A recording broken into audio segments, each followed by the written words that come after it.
telah beredar video yang lagi viral ya, mulai viral, yakni video tentang penyebaran Injil.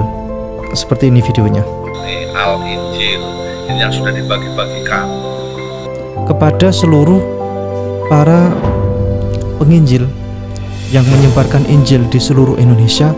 Ini menurut kami ini adalah kurang tepat sasaran, karena kebermanfaatannya tidak bisa berkelanjutan. Tolong berikan saja kepada kami.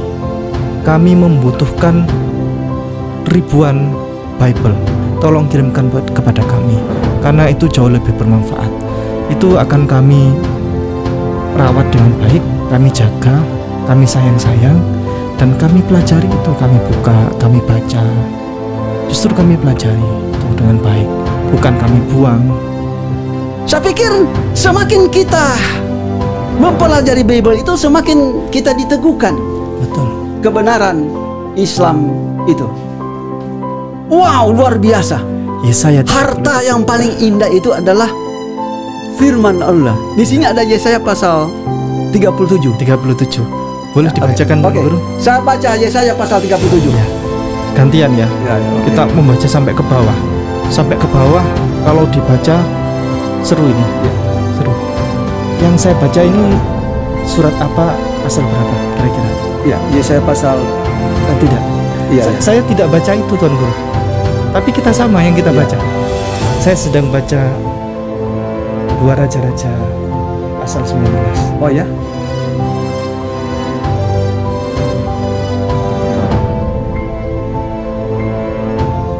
Assalamualaikum warahmatullahi wabarakatuh. Alhamdulillahirabbil alamin. Asyhadu an la ilaha illallah wahdahu la syarikalah wa asyhadu anna Muhammadan abduhu wa rasuluh. Allahumma shalli ala sayyidina Muhammad wa ala alihi wa ashabi ajma'in. Amma ba'd. Yang terhormat para penonton sekalian yang kami muliakan, telah beredar video yang lagi viral ya, mulai viral, yakni video tentang penyebaran Injil. Karena di situ tercantum Injil ya, tulisannya dalam bentuk bahasa Arab dan dalam bentuk bahasa huruf alfabet. Jadi penyebaran Injil di sebuah desa yang di situ kami masih belum bisa mengkonfirmasi desa di daerah mana. Kurang lebih videonya sebagai berikut.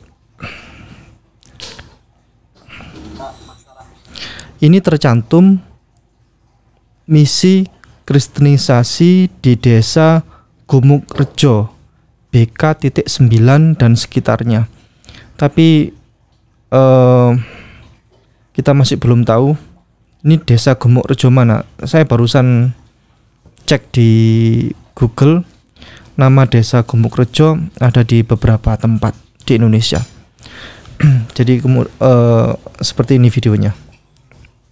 Bismillah. Masyarakat awam yang belum tahu mengetahui tentang kisah sebenarnya. Ini masyarakat menganggap ini adalah kitab Quran, padahal ini kitab suci Injil. Ini jelas di sini. Ini Kristenisasi. Ini kristenisasi misionaris dari orang timur ini, dari NTB orangnya. Bapak Martin yang sudah membagi-bagikan ini Al-Injil, seolah-olah mirip Al-Quran, jadi berbahasa Arab. Nih, berbahasa Arab. Nih, berbahasa Arab. Dan dia melakukan semacam baiat suruh syahadat kepada para murid-muridnya. Syahadatnya syahadat penyesatan. Asyhadu alla ilaha illallah wa anna Isa al-Masih Rasulullah.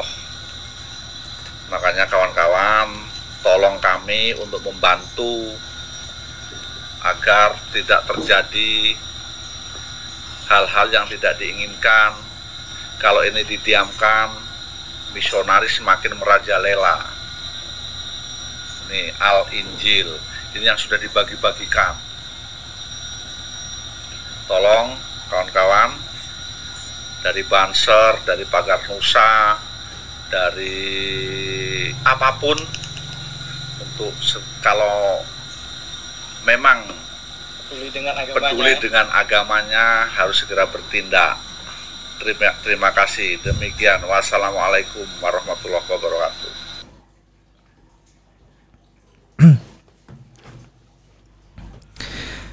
Pada video tersebut bisa kita saksikan Bible-nya itu bagus Tuan Guru.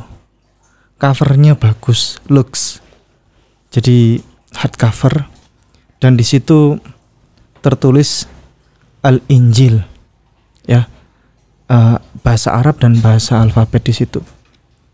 Kemudian bisa kita saksikan di situ Injilnya ada dua versi. Versi pertama adalah yang berbahasa Indonesia, yang sudah terjemahan bahasa Indonesia. Versi kedua itu saya lihat tadi ada bahasa Arabnya juga, ya. Jadi yang versi bahasa Arab, ada bahasa Indonesia dan bahasa Arab, kurang lebih begitu. Dan oleh para tokoh setempat tadi itu, Bible tadi itu dikumpulkan, dan itu dibagikan oleh para misionaris kepada warga, dan oleh para tokoh setempat dikumpulkan supaya warga tidak membaca. Memang tujuannya adalah untuk penginjilan, ya, untuk penginjilan, persebaran Injil. Nah, begini, kepada seluruh para misionaris, kepada seluruh para penginjil yang menyebarkan Injil di seluruh Indonesia, tolong, ini menurut kami ini adalah kurang tepat sasaran, karena kebermanfaatannya tidak bisa berkelanjutan. Injil-Injil atau Bible yang Bapak Ibu bagikan kepada masyarakat sekitar itu justru malah dibuang atau dikumpulkan di situ, nggak tahu dibuang kemana, atau bisa jadi nggak tahu, ya, sedemikian hingga kitab suci itu tidak bermanfaat, malah tidak menjadi dakwah di situ pada masyarakat, tetapi malah tidak bermanfaat. Ini tidak tepat sasaran. Menurut kami, tolong kalau ada siapapun para misionaris Kristiani dan Katolik yang menyebarkan Injil, memberikan Injil secara gratis, tolong berikan saja kepada kami. Kami membutuhkan ribuan Bible. Bahkan kalau ada 1.000 sampai 2.000 kami butuh. Karena kami punya banyak santri. Kami sering mengadakan acara kegiatan pelatihan Kristologi untuk perbandingan agama. Dan para santri itu seringkali membutuhkan Bible, Tuan Guru. Bible ini tidak punya mereka. Kalau lewat HP ini kan nggak enak, maksudnya ketik-ketik begini kan nggak enak. Kalau ada rupanya begini kan enak, kita buka, bisa sambil belajar buka Bible itu seperti apa sih, bukanya bagaimana. Kalau ketik ini di Google begini kita tidak bisa belajar secara efektif. Kalau ini efektif, enak, dan ini kita tidak ragu, oh ternyata memang ada tulisannya begini, bukan di Google. Kalau di Google kan bisa jadi itu mungkin ayat yang ditorehkan oleh siapa, yang mungkin diganti atau bagaimana, saya tidak tahu. Kalau ini kan kita sudah yakin begitu. Nah, para santri biasanya kalau ada pelatihan-pelatihan, training Kristologi tentang Alkitab ini, pelatihan Alkitab, itu di kami beli, Tuan Guru. Sedangkan para santri itu uangnya juga terbatas. Kadang mereka ada yang beli, kalaupun yang punya duit itu beli ke toko. Kalau yang tidak punya duit, itu biasanya pinjam teman-temannya. Satu kali event pelatihan biasanya kita peserta 100 begitu, ya. Nah, satu Bible ini dibaca oleh 10 anak, bahkan lebih. Jadi rebutan, saya minta tolong lihat begitu. Nah, jadi kita kekurangan Bible. Kalau ingin tepat sasaran kepada para misionaris Kristen dan Katolik yang memang bagi-bagi Bible secara gratis, tolong kirimkan kepada kami. karena itu jauh lebih bermanfaat. Itu akan kami rawat dengan baik, kami jaga, kami sayang-sayang, dan kami pelajari itu, kami buka, kami baca. Justru kami pelajari itu dengan baik, bukan kami buang, bukan kami sisihkan, tidak. Kami rawat dengan baik itu Alkitab. Nah, kepada para misionaris Kristen dan Katolik, kalau mau kirim Bible gratis bisa ke kami.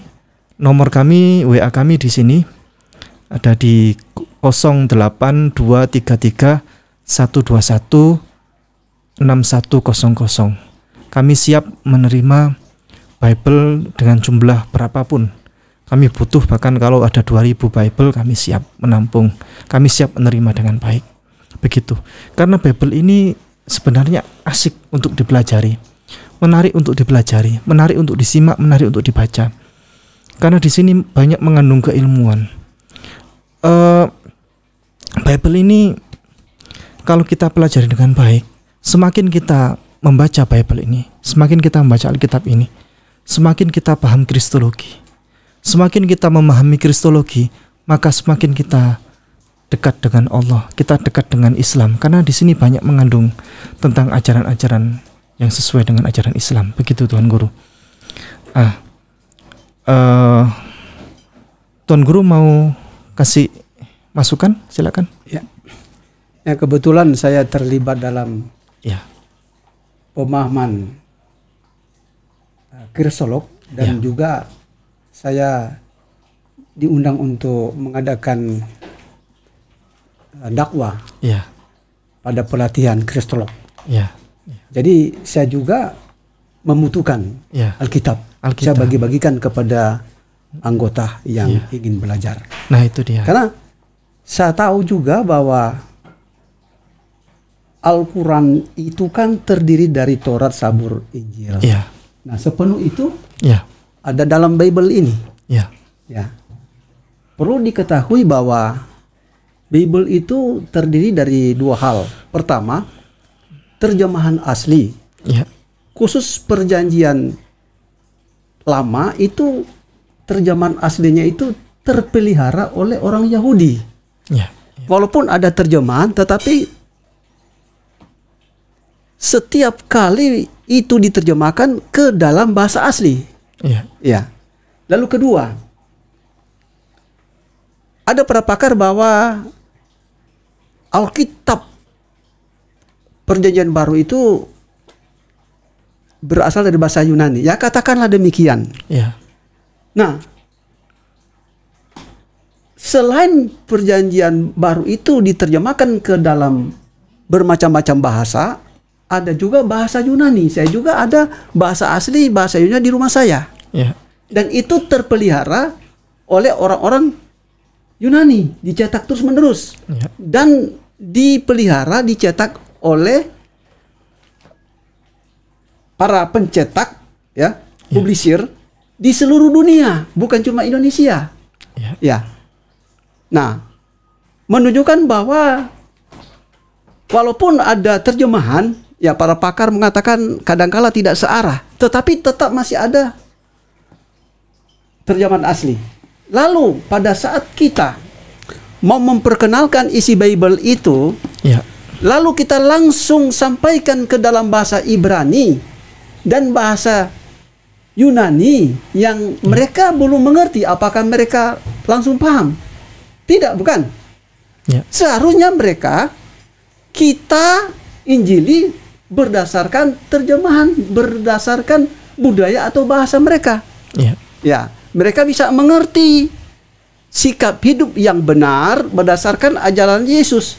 Tetapi untuk mengartikan makna yang benar, rahasia yang benar itu adalah para pendeta yang pakar bahasa Yunani dan bahasa Ibrani. Nah, saya ingin sampaikan bahwa ini kitab tertulis, bukan berarti saya bisa abaikan di mana-mana. Ini bisa ditemukan di mana-mana. Perjanjian Lama dan Perjanjian Baru. Ini kitab tertulis. Tetapi kalau kita, apakah seorang ustadz atau seorang pendeta membuka Alkitab ini, lalu dia sampaikan dengan ilham para ruh yang diutus oleh Allah atau malaikat yang diutus oleh Allah membantu membuka rahasianya. Nah, ini tidak bisa dibantah. Itu hukum roh yang diterangkan langsung oleh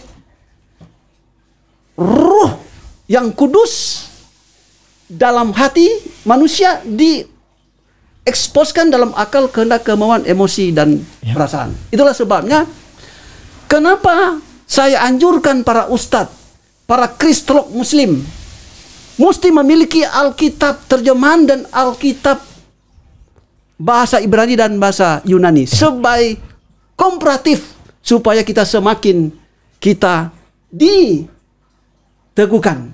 Karena baik dalam bahasa asli maupun bahasa terjemahan, kita bisa mengenal sesuatu yang alkitabiah yang diterapkan oleh sahabat-sahabat kita muslim. Misalnya ada ucapan dalam Al-Quran, Al-Ikhlas ya kalau tidak salah, Al-Ikhlas begini: Qul huwallahu ahad, Allahus somad, lam yaulid wa lam yulad wa lam yakul lahu kufuwan ahad. Masya Allah, yang artinya Allah itu adalah esa. Lalu sumber pertolongan, sumber perlindungan yang tidak beranak dan tidak diperanakan, dan tidak ada setara, dan tidak ada yang sama disamakan dengan Dia. Nah, itu juga saya temui dalam Alkitab. Saya bacakan ya, contohnya ya. Bismillah. Markus pasal 12 ayatnya yang ke-29. Jawab Yesus, hukum yang terutama ialah, dengarlah hai orang Israel, Tuhan Allah kita, Tuhan itu esa. Ya, kata esa artinya Allah satu-satunya. Ya, Dia sebagai pencipta, dan Dia berpikir, dan Dia mengeluarkan sabda, yaitu firman Allah. Dan firman itu Dia taruh di dalam Yesus Kristus, ya, sehingga Yesus dapat bernubuat. Nubuat itu adalah sesuatu yang dari Allah, itu wahyu. Seperti contoh, Dia bilang begini: sebelum Abraham ada, aku telah ada. Itu sesuatu yang Allah taruh kepada Yesus, anugerah Allah yang taruh kepada Yesus. Akulah yang awal dan yang akhir. Itu perkataan Allah itu. Ya, itu ilham. Ya, seperti gini Pak Ustadz. Pada kitab Yeskiel, mendengar suara langsung dari Allah, apakah lewat Jibril atau malaikat, lalu dia sampaikan. Nah, itu nanti yang akulah yang awal dan akulah yang akhir. Kemudian yang tadi, sebelum Abraham ada, aku telah ada, itu nanti kita akan bahas di sesi yang lain. Ya, tapi dengan jelas yang berbicara itu adalah Allah. Allah itu sendiri yang sudah ada sebelum Abraham. Kita akan tunjukkan bukti-buktinya. Itu sesi tersendiri. Oke. Saya lanjut begini. Dalam kitab Rasul Paulus disebutkan begini: Dia kepenuhan Allah. Yesus kepenuhan Allah. Jadi saya berikan contoh begini. Ini aqua dipenuhi air. Ya. Jadi di sini ada air dan ada botol aqua. Jadi air, botol aqua. Nah, kalau Yesus dipenuhi firman Allah atau wahyu Allah, maka Yesus itu bukan Allah. Allah bukan Yesus. Sekali lagi, air ini bukan botol aqua bukan air. Nah, mari kita melihat juga ini sebagai pembuktian. Pembuktian Yesaya pasal 43 ayat 10b disebutkan begini: Akulah Allah, sebelum aku dan sesudah aku tidak ada Allah lain yang dibentuk. Ya. Berarti menggenapi Markus pasal 12 tadi ayat 29. ke-29. Ya. Hanya Dia berdasarkan pengakuan Yesus Kristus. Lalu mari kita melihat juga pada Yohanes pasal 17 ayat 3. Inilah hidup yang kekal itu, mengenal, mengakui bahwa Allah adalah Esa dan aku adalah utusan. Jadi Yesus mengakui Allah satu-satunya sesuai apa yang dikatakan oleh Allah pada Yesaya itu. Hanya satu. Dan aku adalah utusan. Apakah kita bisa sebut Yesus adalah Allah? Tidak. Ya. Karena dia hanyalah utusan. Nah, dibuktikan dia sebagai utusan terdapat pada Matius pasal 16 ayat 16. Ya. Di situ ditegaskan Petrus perwakilan para rasul, bahkan juga boleh saya katakan perwakilan gereja. Ya. Dia katakan, engkau adalah Mesias. Bukankah Mesias itu yang diurapi artinya? Yang diurapi orang yang dipekerjakan untuk menyampaikan firman Allah, yaitu Yesus. Iya. Nah, lebih tegas lagi, Kalau ada yang diurapi, berarti ada yang mengurapi. ya, kalau ada yang diurapi, ada yang mengurapi. Kalau ada yang diutus, Yesus diutus, ada yang mengutus. Ada yang mengutus. Apakah yang diurapi dan yang diutus disebut juga yang diutus atau yang diurapi? Beda. Beda. Yang diurapi tidak sama dengan yang mengurapi. Yang diutus tidak sama dengan yang mengutus. Saya tuliskan Contoh, lagi. Tuan Guru. Saya lanjut tambahkan. dulu baru ada. Ini mumpung saya masih ingat. Oke. Presiden dengan utusan presiden berbeda. Iya, betul. Karena utusan presiden, dia bukanlah presiden. Dan presiden juga berbeda dengan utusan presiden. Utusan presiden hanya membawa surat. Dia membawa perintah, ya, kalimat perintah, ya, yang disampaikan oleh presiden itu, dia bawa risalah itu untuk ditujukan kepada betul.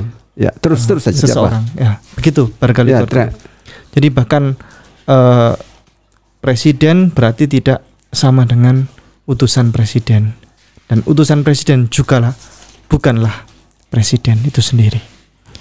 Boleh. Oke. Lanjut Tuan Guru. Kita lanjut. Oke.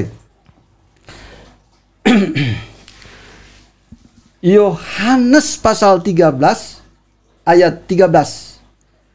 Kamu menyebut aku guru dan Tuhan.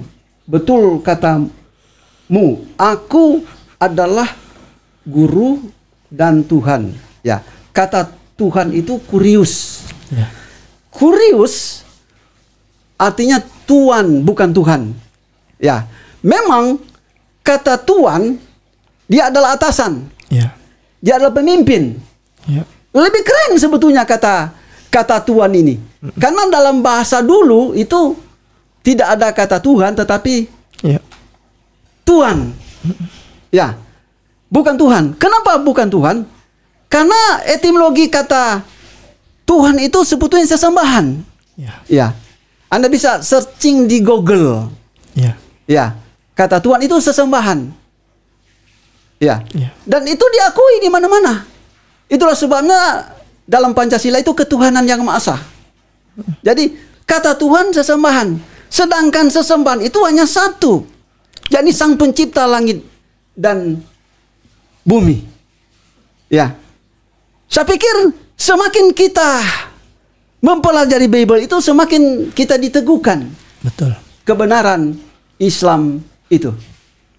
Silakan kalau ada tanggapan. Menambahkan dari Tuan Guru, Markus pasal 12 ayat 29 itu satu linear dengan surat Al-Ikhlas. Qul huwallahu ahad.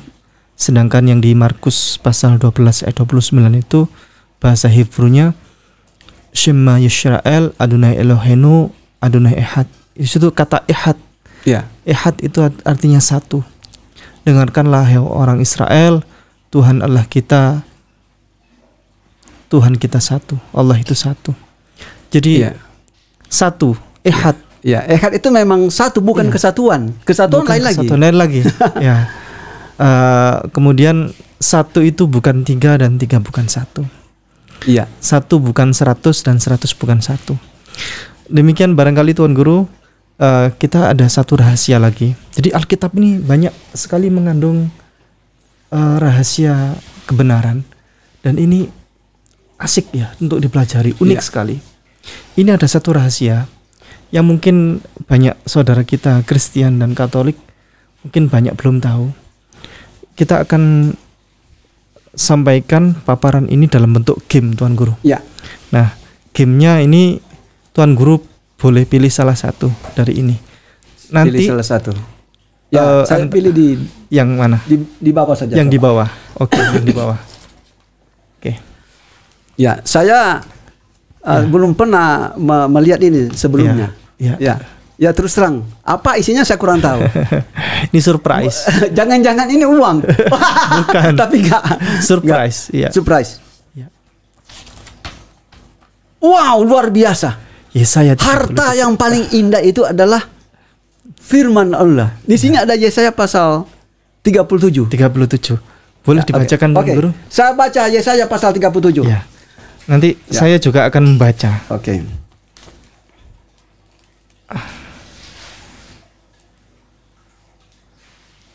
Gantian ya. Okay. Kita membaca sampai ke bawah.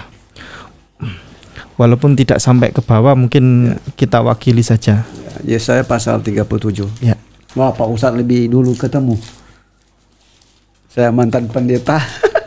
Masih cari-cari. Soalnya saya tadi udah ini. Oh, sudah ditandai. Oke. Saya tandai. Yesaya pasal 37 ayat 1. Saya duluan baca. Ya, boleh. Iya. Demikian bunyi firman Allah. Segera sesudah Raja Hizkia mendengar itu, dikoyakkannyalah lah pakaiannya dan diselubunginya lah badannya dengan kain kabung, lalu masuklah ia ke rumah Tuhan. Oke, saya lanjut, Tuan Guru.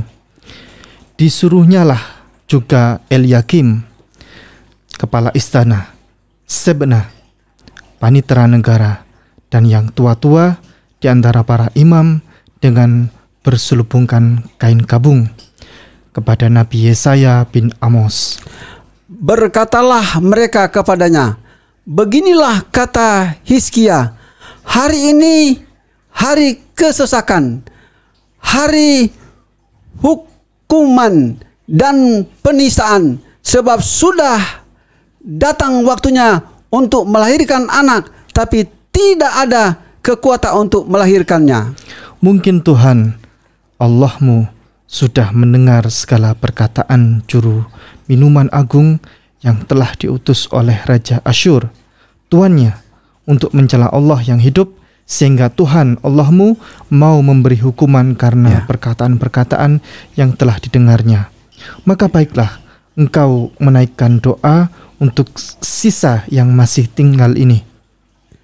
Ketika pegawai-pegawai Raja Hizkia sampai kepada Yesaya, berkatalah Yesaya kepada mereka, beginilah kamu katakan kepada tuanmu, beginilah firman Tuhan, janganlah engkau takut kepada perkataan yang kau dengar, yang telah diucapkan oleh budak-budak Raja Asyur untuk menghujat aku. Sesungguhnya aku akan menyuruh suatu roh masuk di dalamnya, sehingga ia mendengar suatu kabar, dan pulang ke negerinya. Aku akan membuat dia mati rebah oleh pedang di negerinya sendiri. Ketika juru minuman agung pulang, didapatinya lah Raja Asyur berperang melawan Libna, sebab sudah didengarnya bahwa raja telah berangkat dari Lakhis. Dalam pada itu raja mendengar tentang Tirhaka, raja Ethiopia. Berita yang demikian Sesungguhnya ia telah keluar berperang melawan engkau. Maka disuruhnyalah kembali utusan-utusan kepada Hizkia dengan pesan. Saya ada berapa sekarang? 10. Beginilah harus kamu katakan kepada Hizkia, Raja Yehuda, janganlah Allahmu yang kau percayai itu memperdayakan engkau dengan menjanjikan Yerusalem tidak akan diserahkan tangan atas Raja Asur. Ini Tuan Guru. Sampai ke bawah kalau dibaca seru ini. Ya. Seru. Tuan Guru tadi baca berapa tadi? Baca surat apa? Pasal berapa? Yesaya pasal 37. Yesaya pasal 37. Ya. Yang saya baca ini surat apa, pasal berapa kira-kira? Ya, Yesaya pasal 37 ayat 1 sampai 10. Tidak. Ini sampai ke bawah sama. Oh iya, iya. Saya tidak baca itu Tuan Guru. Tapi kita sama yang kita baca. Saya sedang baca 2 Raja-Raja pasal 19. Oh ya? Sampai ke bawah itu terus sama. Sampai ke bawah, jauh ke bawah, sama. Sampai kita lanjutkan. Sampai ke bawah, nanti kalau kita baca semua ini nih kontennya nanti terlalu panjang. Yang saya baca bukan Yesaya 37. Oh ya? Yang saya baca ini Tuan Guru.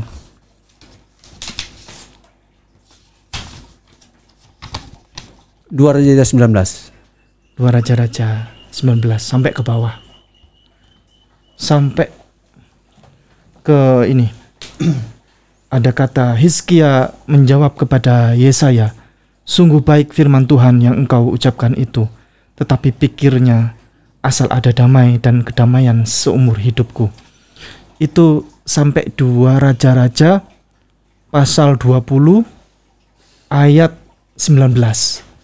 Kalau di Yesaya 37 itu sampai di Yesaya pasal 39 ayat 8. Oh ya? Di akhir. Coba Tuan Guru, boleh baca. Apakah sama dengan saya? Yesaya di 2 Raja-Raja tadi. Ya. Yesaya, Tuan Guru bisa buka. Yesaya 37 ayat pasal 39. 39. Kan tadi 37 ini. Iya, 37 tadi. 37. Sekarang pasal 39. Sampai ke bawah, terus ke bawah sampai ke 39. Pasal 39 ya, ayat 8 yang terakhir. Yesaya pasal 39 ayat 8. Ya. Ayat 8. Ya. Begini. Hizkia menjawab kepada Yesaya, sungguh baik firman Tuhan yang engkau ucapkan itu, tapi pikirnya asal ada damai dan keamanan seumur hidupku. Sama. Sampai ke bawah. Oh ya? 2 Raja-Raja pasal 20 ayat 19. Dari atas sampai ke bawah sama semuanya. Pertanyaannya Tuan Guru, adakah sesuatu yang unik dari ini? Pemirsa, para penonton sekalian yang akan menjawab. Demikian, terima kasih. Jazakumullah khairan katsira. Assalamualaikum warahmatullahi wabarakatuh.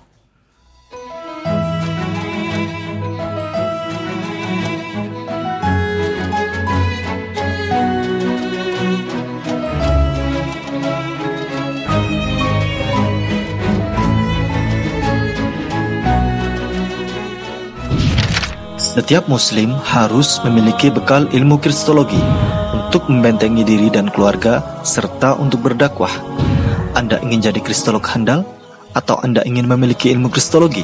Kunjungi kristologinews.com, pusat karya monumental Ustadz Insan LS Mokoginta.